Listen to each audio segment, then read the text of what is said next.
لله رب العالمين والصلاة والسلام على سيد الأنبياء والمرسلين أما بعد فأعوذ بالله من الشيطان الرجيم بسم الله الرحمن الرحيم أولئك الذين امتحن الله قلوبهم للتقوى لهم مغفرة وأجر عظيم. وقال النبي صلى الله عليه وسلم أصحابي كالنجوم بأيهم اقتديتم اهتديتم. صدق اللہ العظیم. قابل صد احترام اور معزز سامعین کرام، آج کے اس باوقار جلسہ میں ان اصحاب خیر کا تذکرہ ہوگا جس کے بارے میں رب کائنات نے ارشاد فرمایا یہ وہ لوگ ہیں جن کے دلوں کو اللہ پاک نے تقوی کے لیے خالص کر دیا. ان کے لیے مغفرت کا اعلان اور اجر عظیم ہے. نیز سرور کائنات صلی اللہ علیہ وسلم نے ارشاد فرمایا میرے صحابہ ستاروں کے مانند ہے، جس کی بھی اقتدا کرو گے راہ پا جاؤ. محترم دوستو، خالق و مالک کا یہ دستور رہا ہے کہ انسانوں کی ہدایت کے لیے رسولوں کو بھیجتا رہا. چنانچہ حضرت آدم علیہ السلام کو بھیجا، حضرت نوح علیہ السلام کو بھیجا، حضرت ابراہیم علیہ السلام کو بھیجا، حضرت عیسیٰ علیہ السلام کو بھیجا. آخر میں شہنشاہ بطحا تاجدار مدینہ محمد عربی صلی اللہ علیہ وسلم کو بھیجا. اب نبیوں کا سلسلہ ختم، رسولوں کا سلسلہ ختم. یہ دین آخری دین ہے، یہ شریعت آخری شریعت ہے، یہ مذہب آخری شریعت ہے. یہی وجہ ہے کہ اللہ پاک نے آپ کو صحابہ کی وہ مقدس اور پاکیزہ جماعت عطا فرمائی کہ جس نے دین اسلام کو زندہ کرنے اور پھیلانے میں تن من دھن کی بازی لگا.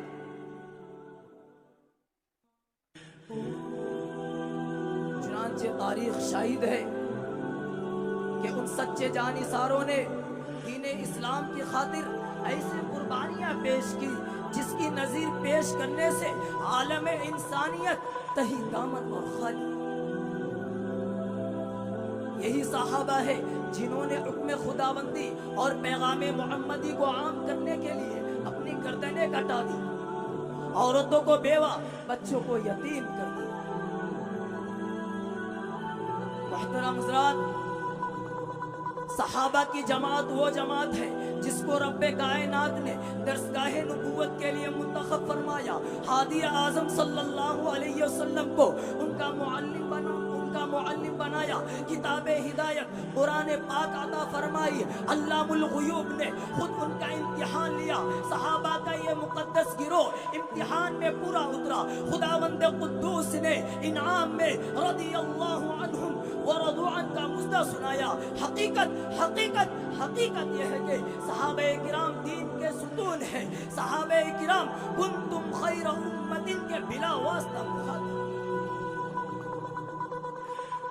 دوستو، صحابہ پاک باز ہے، ان کے قلوب تقوی طہارت سے لبریز ہے. قرآن پاک میں جا بجا اللہ نے صحابہ کرام کی تعریف فرمائی ہے. قرآن پاک صحابہ کی تعریف میں رطب اللسان ہے. کہیں فرمایا اولئک هم المفلحون، کہیں فرمایا اولئک هم الراشدون، کہیں فرمایا اولئک هم الصادقون، کہیں فرمایا اولئک هم الفائزون. حدیث پاک میں رسول عربی صلی اللہ علیہ وسلم نے ارشاد فرمایا، بخاری شریف کی روایت ہے، اگر تم میں سے کوئی شخص احد پہاڑ کے برابر سونا خرچ کرے تو صحابہ کرام کے ایک پاؤں کے برابر بھی نہیں. اللہ اکبر. محترم دوستو، صحابہ واجب الاحترام ہے. ان کا تذکرہ اچھائی کے ساتھ کرنا لازم اور ضروری ہے. یہ وہ صحابہ ہے جنہوں نے دین اسلام کی خاطر اپنی زندگی وقف کر دی تھی. یہ وہ صحابہ ہے جنہوں نے آفتاب ہدایت سے بلا اور نواستا نور حاصل کیا تھا، یہ وہ صحابہ ہے جو سر بکف مجاہد تھے، یہ وہ صحابہ ہے جنہوں نے نئی نویلی دلہن کو چھوڑ کر صدائے جہاد پر لبیک کہا، یہ وہ صحابہ ہے جو موت سے نہیں بلکہ موت ان سے ڈرا۔ یہی وجہ ہے کہ دربار رسالت سے ان کو اصحابی کا مستقبل۔ قرآن پاک نے ان کی تعریف کی، اللہ نے ان کی تعریف کی، رسول اللہ نے ان کی تعریف کی۔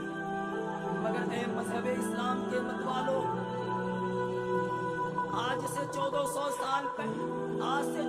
سال پہلے ہی آقائے نامدار مدینے کے تاجدار محمد عربی صلی اللہ علیہ وسلم نے ارشاد فرمایا، میری امت 73 فرقوں میں تقسیم ہوگی، ہر فرقہ ناری اور جہنمی ہوگا، مگر ایک فرقہ نجات پانے والا ہوگا۔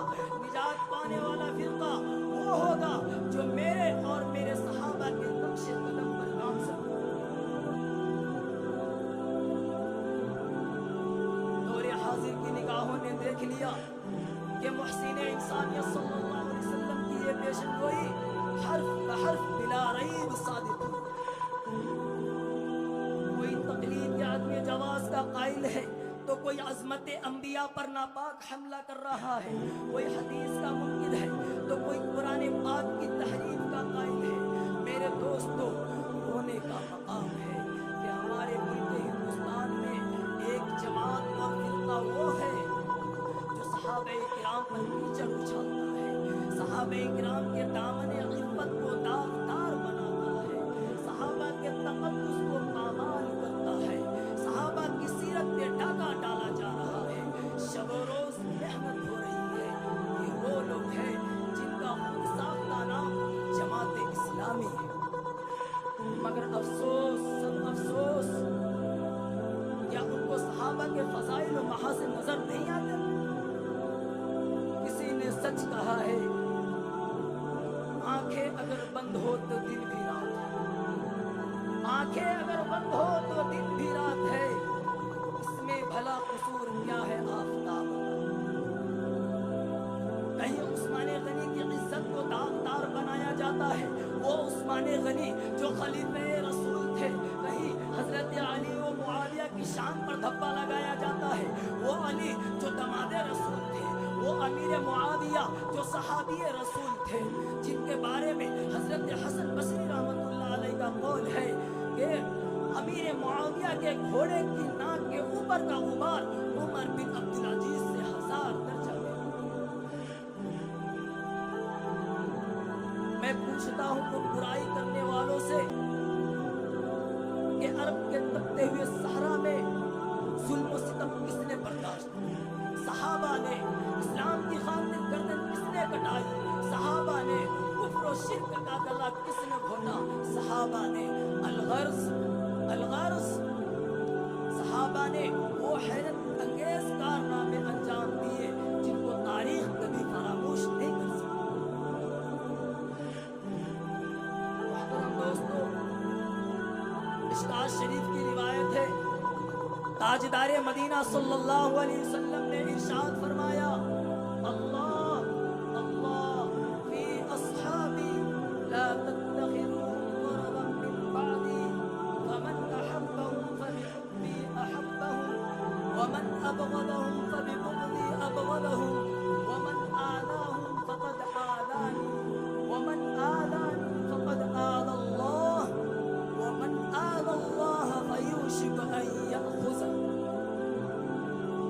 اے لوگو، میرے صحابہ کے بارے میں اللہ سے ڈرتے رہنا، میرے بعد ان کو اعتراضات کا نشانہ مت بنانا۔ جو ان سے محبت کرے گا وہ مجھ سے محبت کرنے کی بنا پر ان سے محبت کرے گا، اور جو ان سے دشمنی کرے گا وہ مجھ سے دشمنی کرنے کی بنا پر ان سے دشمنی کرے گا۔ جو ان کو دکھ دے گا اس نے مجھ کو دکھ دیا، اور جس نے مجھ کو دکھ دیا گویا اس نے اللہ کو ستایا، اور جس نے اللہ کو ستایا قریب اللہ اس کو عذاب میں گرفتار کرے۔ کیا برائی کرنے والوں کو یہ حدیث نظر نہیں آتی؟ مسلم شریف کی روایت ہے، آپ صلی اللہ علیہ وسلم نے کھلے الفاظ میں فرمایا، لا